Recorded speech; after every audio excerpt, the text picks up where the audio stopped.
Vamos ver um outro exemplo aqui. Temporal anterior médio. Vai para premolares canino. Vai, espalha para a cabeça. E às vezes o paciente tem uma dor de cabeça, uma cefaleia, mas na verdade é temporal. Outra região, temporal posterior, médio para posterior, pode ir para molares. O paciente sente dor lá no dente, no molar superior. Às vezes não é dente, às vezes é musculatura de temporal. Né? Quanto mais posterior tende aí a mais posterior, às vezes pode vir até para a nuca.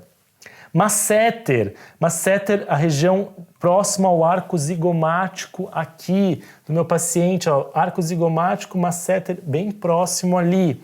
Ele pode irradiar molares superiores, seios maxilares. Aqui, masséter corpo, masséter próximo à inserção aqui móvel, que é a ângulo de mandíbula.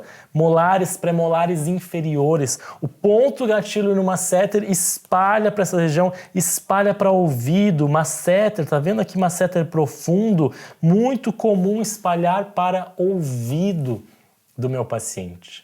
E aí ele tem dor de ouvido? Não, a dor é no músculo masséter. E quem vai tratar? Você, dentista.